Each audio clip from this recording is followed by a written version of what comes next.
Friends, ಇವತ್ತು ನಾವು ಇಲ್ಲಿ ಓದಲು ಬಂದಿದ್ದೀವಿ civil basics measurement of tape. ಇದು ಬೇಸಿಕ್ಕು ಆಫ್ ಸಿವಿಲ್ ಇಂಜಿನಿಯರಿಂಗ್. ಇಲ್ಲಿ ನಾನು ನಿಮಗೆ ಹೇಳ್ಕೊಡ್ತೀನಿ ಮೆಜರ್ಮೆಂಟ್ಸ್ ಹೇಗೆ ಓದೋದಂತ. 1 ಇಂಚಿನಲ್ಲಿ 2.54 ಸೆಂಟಿಮೀಟರ್ ಇರುತ್ತೆ ಮತ್ತು 1 ಮೀಟರ್ನಲ್ಲಿ 100 ಸೆಂಟಿಮೀಟರ್ ಈಕ್ವಲ್ ಟು 1000 mm. ಅಂದರೆ 100 ಸೆಂಟಿಮೀಟರ್ ಈಕ್ವಲ್ಸ್ ಟು 1 ಮೀಟರ್. 1 ಇಂಚಿನಲ್ಲಿ ಬರುತ್ತೆ 8 ಫೂಟ್, 1 ಫೀಟ್ನಲ್ಲಿ ಬರುತ್ತೆ 12 inch. 1 centimetre is equal to 10 mm, 1 yard is equal to 3 foot.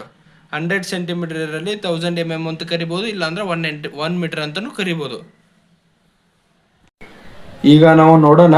1 ಇಂಚಿನಲ್ಲಿ 2.54 centimetre ಅಂತೆ ಇದೆ. 1 inch is equal to 2.54 centimetre. ಈ 2.54 ಸೆಂಟಿಮೀಟರ್ ಹೇಗೆ ಓದೋದು ಹೇಳ್ಕೊಡ್ತೀನಿ ನೋಡಿ. ಇಲ್ಲಿ 1 ಇಂಚ್ ಅಂದರೆ ಇಲ್ಲಿಂದ ಇಲ್ಲಿಗೆ ಬರೋದಕ್ಕೆ 1 ಇಂಚ್ ಇರ್ತದೆ, ಮತ್ತು 1ರಿಂದ 2 ಹೋಗ್ಬೇಕಂದ್ರೆ 1 ಇಂಚ್.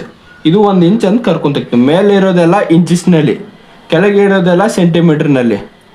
ಈಗ ನಾವೇನು ಓದಬೇಕಂದ್ರೆ ಇಂಚಿಸ್ನಲ್ಲಿ ಓದಬೇಕು. 1 inch is equal to 2.54 centimetre. ಇದು ಹೇಗೆ ಓದೋದು?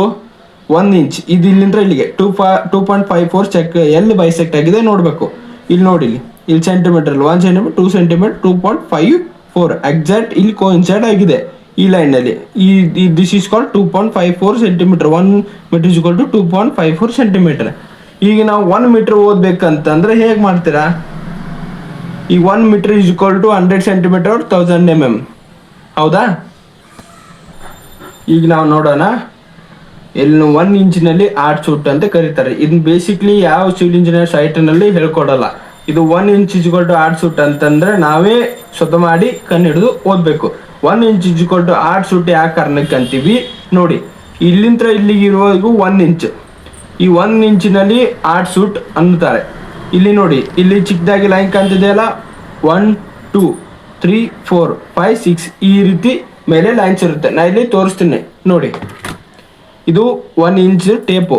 ಇದು ಎಕ್ಸಾಂಪಲ್ ನೋಡಿ, ಇದು 10 ಇಂಚು, ಇಲ್ಲಿಂದ ಇಲ್ಲಿಗೆ 11 ಇಂಚು. ಇಲ್ಲಿ ಕಾಣ್ತಿದೆ ಅಲ್ಲ, ಈ 1 ಇಂಚಿನಲ್ಲಿ 8 ಫೂಟ್ ಇರುತ್ತೆ. 1 2 3 4 5 6 7 8. ಇದು 1 inch is equal to 8 foot. Okay, ಈಗ ನಾವು ನೋಡೋಣ. 1 feet is equal to 12 inch. 1 feet is equal to 12 inch ಅಂದ್ರೆ ಹೇಗೆ? ಇಲ್ಲಿ ನೋಡಿ, ಇಲ್ಲಿಂದ ಇಲ್ಲಿಗೆ 1 ಇಂಚ್ 2 ಇಂಚ್ 3 4 5 6 7 8 9 10 11 12. ಇಲ್ಲಿಂದ ನಾವು ಓದ್ಕೊಂತ ಹೋದಾಗ 11 ದಾಟನ 12 ಬರೋ ಇಂಚಿಗೆ 1 ಫೂಟ್ ಅಂತ ಕರೀತಾರೆ. 11 ದಾಟಿ 12 ಬರೋದಲ್ಲಿ ಇರುವ ಇದಕ್ಕೂ 1 ಫೂಟ್ ಅಂತ ಕರೆಯುತ್ತಾರೆ. ಈಗ ನಾನು ಏನು ಹೇಳಲು ಬಯಸುತ್ತೇನೆ ಅಂದರೆ 1 foot is equal to 12 inch. Okay, ಅರ್ಥವಾಯ್ತಾ? ನೆಕ್ಸ್ಟ್ ಈಗ ನೋಡೋಣ. 1 centimetre is equal to 10 mm. ಹೇಗೆ ಓದೋದು? 1 ಸೆಂಟಿಮೀಟರ್ ಅಂತಂದರೆ ಇಲ್ಲಿಂದ ಇಲ್ಲಿಗೆ 2 ನಿಂತ್ರ ಮತ್ತು 3 ನಡುಬರ್ಕಿರೋ ಅಲ್ಲಿ ಇದು 1 ಸೆಂಟಿಮೀಟರ್. ಕೆಳಗಡೆ ಇರೋದು ಸೆಂಟಿಮೀಟರ್ನಲ್ಲಿ. ಈಗ ನೋಡಿ, ಇಲ್ಲಿ ಚಿಕ್ಕ ಚಿಕ್ಕಾದ ಲೈನ್ಗಳು ಇದಾವೆ. ಇಲ್ಲಿ 1 2 3 4 5 6 7 8 9 10 ಅಂದರೆ 1 centimetre is equal to 10 mm. ಗೊತ್ತಾಯ್ತಾ? ಓಕೆ ಫ್ರೆಂಡ್ಸ್, ಈಗ ನಾವು ನೋಡ್ತೀವಿ 1 yard is equal to 3 foot ಅಂತ ಹೇಳ್ತಾರೆ. 1 yard is equal to 3 foot ಅಂದರೆ ಹೇಗೆ ಓದೋದು ನಾನು ಹೇಳ್ಕೊಡ್ತೀನಿ. ತುಂಬ ಈಸಿಯಾಗಿದೆ. ಇಲ್ಲಿ ಹೇಳ್ತೀನಿ ನೋಡಿ. 1 yard is equal to 3 foot ಯಾಕಂತಾರೆ? ಇನ್ನು ಬೇಸಿಕ್ ಸಿವಿಲ್ ಇಂಜಿನಿಯರ್ ಸೈಟ್ನಲ್ಲಿ ಯೂಸ್ ಮಾಡುತ್ತಾರೆ. ಇಲ್ಲಿಂದ ಇಲ್ಲಿಗೆ ನಾವು ಏನು ಓದಿದ್ವಿ ಆಗಲೇ? 1 foot is equal to 12 inches ಅಂತ ಓದಿದ್ವಿ. 1 foot is equal to 12 inches. ಹಾಗೆ ಇಲ್ಲಿದು 1 ಫೂಟ್, ಇಲ್ಲಿಗಾಯಿತು 1 ಫೂಟ್. ಹೀಗೆ ನಾವು ಹಾಗೆ ಮುಂದೆ ಹೋಗೋಣ. ಮತ್ತು ಕಂಟಿನ್ಯೂಷನ್ 13 14 15 16 ಈಗ ಬರುತ್ತೆ. ಮತ್ತು ಇಲ್ಲಿ ಬಂತು 2 ಫೂಟ್. ಮತ್ತು ಇಲ್ಲಿಂದ ಹಂಗೆ ಕಂಟಿನ್ಯೂಷನ್ ಹೋಗ್ತೀವಿ. ಇಲ್ಲಿ ಬಂತು 3 foot. 1 yard is equal to 3 foot. ಅರ್ಥವಾಯ್ತಾ? ಓಕೆ, ಇಲ್ಲಿ ಬರುತ್ತೆ 3 foot. That's why 1 yard is equal to 3 foot. Okay, ಈಗ ನಾನು ಲಾಸ್ಟಲ್ಲಿ ಹೇಳೋದು ಬಯಸ್ತೀನಿ. ನಾವು ನೋಡಿದ್ವಿ 1 inch is equal to 2.54 centimetre. 1 metre is equal to 100 centimetre or 1000 mm. 1 inch is equal to 8 foot ಅಂತ ಓದಿದ್ವಿ. 1 feet is equal to 12 inches. 1 centimetre is equal to 10 mm. 1 yard is equal to 3 foot. 100 centimetre is equal to 1000 mm or 1 metre. ಅರ್ಥವಾಯ್ತಾ? ಈಗ ನಾನು ನಿಮ್ಗೆ ತೋರಿಸೋರು tape Stanley 3 metre into 16 mm.